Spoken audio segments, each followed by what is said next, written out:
Olá meus amigos feitos na vida, tudo bem com vocês? Eu sou o Edu e no vídeo de hoje vamos falar sobre Marfrig. Segundo uma notícia da Money Times, a Marfrig entrou na carteira recomendada do BB Investimentos. E como sempre, quando a gente fica sabendo de uma recomendação, eu trago a empresa aqui para a gente analisar, para ver se ela é uma boa empresa para se investir ou não, baseado na análise fundamentalista. E aí, será que a Marfrig é uma empresa boa para se investir? Vem comigo que eu vou te contar isso hoje.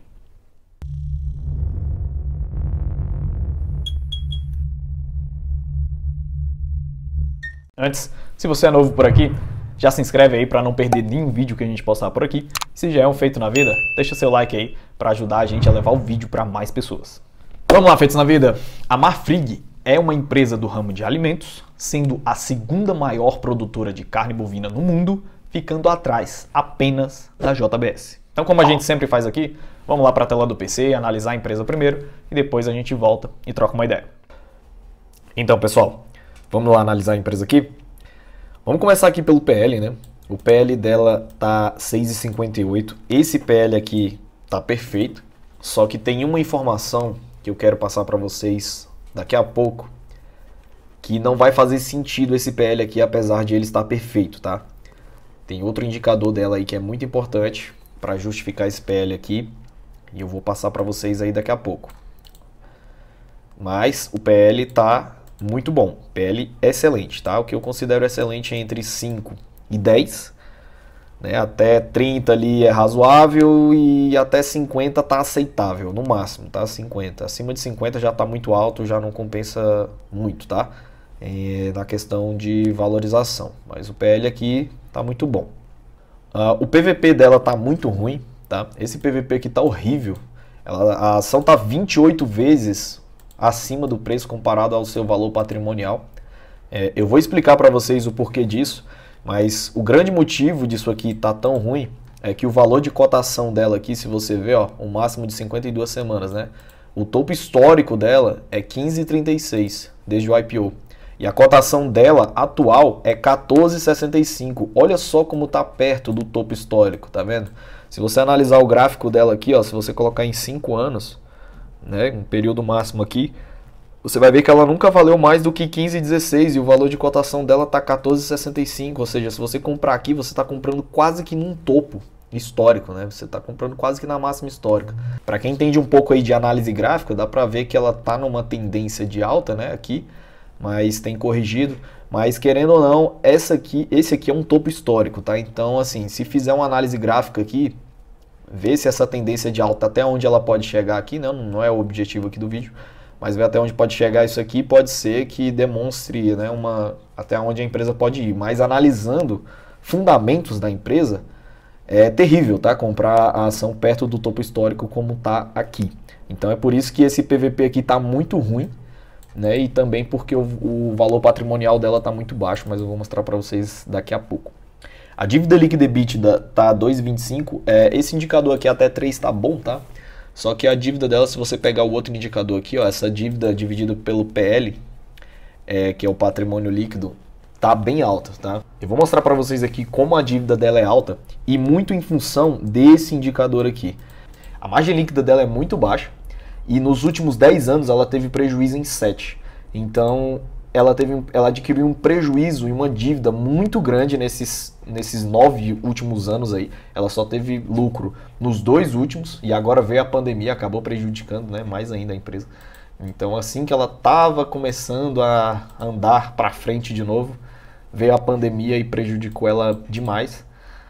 A margem líquida dela é muito baixa, então ela adquiriu uma dívida gigante nesses 7 anos e a margem líquida dela é muito baixa para pagar essa dívida. Então, por isso que esse PL aqui, ele tá bom, tá? Porque a empresa sempre vinha tendo prejuízo e aí nos últimos 2 anos ela teve um lucro altíssimo. Por isso que esse PL aqui tá tão bom, né? E aí era isso que eu queria ressaltar com vocês. Esse PL aqui, ele é bom, mas ele caminha junto com isso daqui, ó, junto com a margem líquida. Não faz nenhum sentido essa margem líquida aqui tá muito ruim e esse PL aqui tá muito bom. São 2 indicadores que eles têm que caminhar juntos, tá? Se isso aqui tá bom, isso aqui tem que estar bom também. Se um tá ruim e o outro tá bom, né, tem alguma coisa muito errada na empresa, tá? E eu vou mostrar aqui para vocês. Se você colocar aqui, ó, 10 anos, você vai ver aqui, ó, ela teve um lucro líquido aqui em 2010, aí começou 2011, prejuízo, 2012, prejuízo, 2013, prejuízo, 2014, prejuízo, 2015, prejuízo, 2016, prejuízo, 2017, prejuízo. Aí em 2018 ela teve um lucro.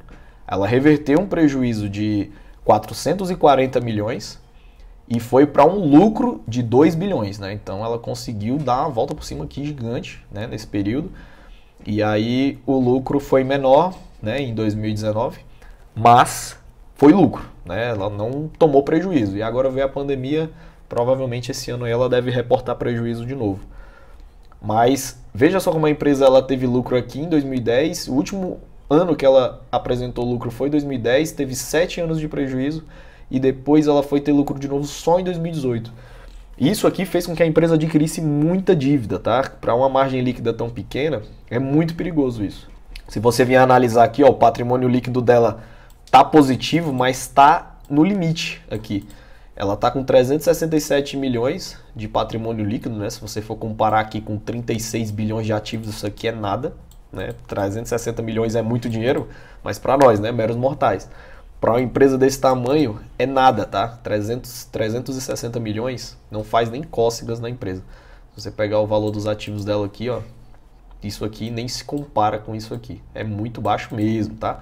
A dívida líquida dela aqui, ó, tá em 18 bilhões.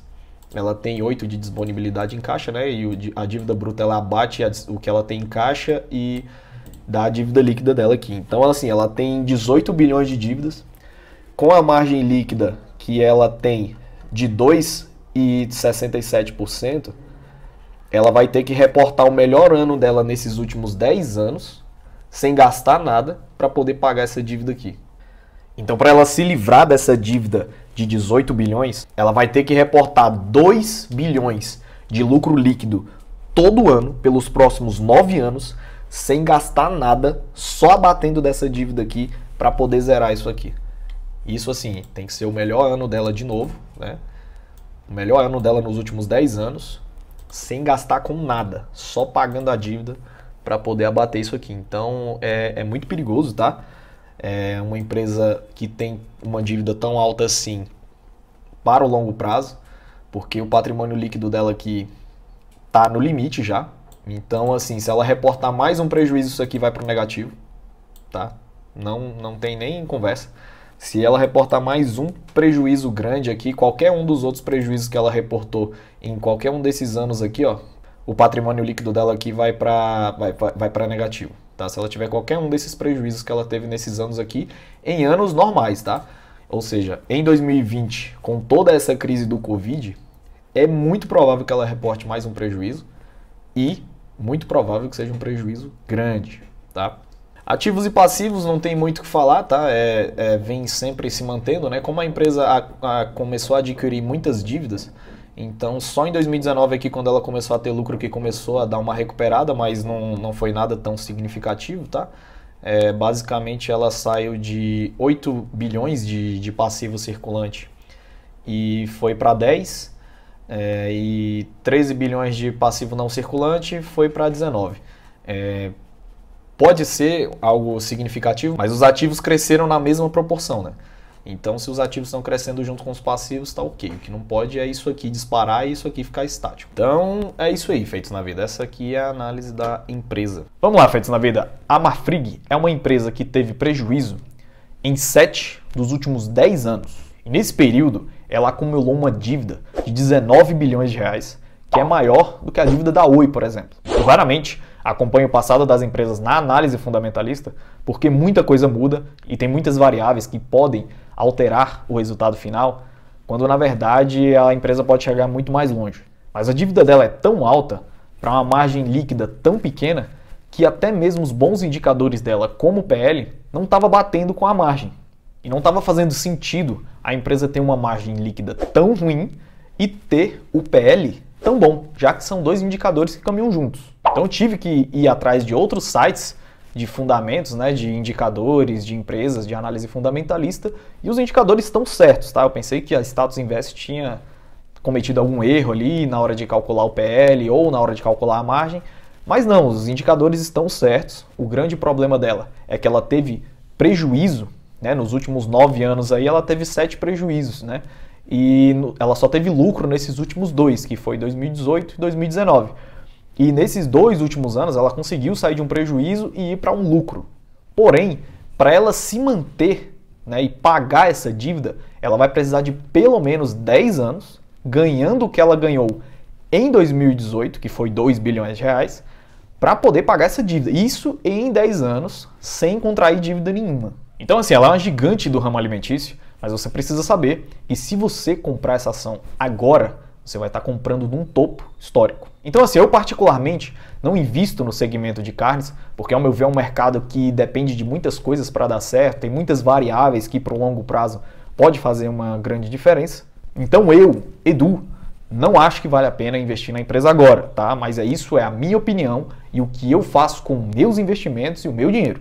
Então, assim, a dívida dela é muito grande, a margem líquida, que querendo ou não influencia para pagar essa dívida gigante que ela tem, é muito baixa e ela está muito perto de um topo histórico que é muito arriscado você entrar nela agora e ela ter uma queda súbita aí e talvez nem volte mais para o valor que é hoje. Você tem que pegar todas as informações que eu te passei nesse vídeo aqui e tomar a decisão que você achar que deve com relação aos seus investimentos. Então o vídeo de hoje é esse. Grande abraço a todos vocês, feitos na vida. Eu fico por aqui.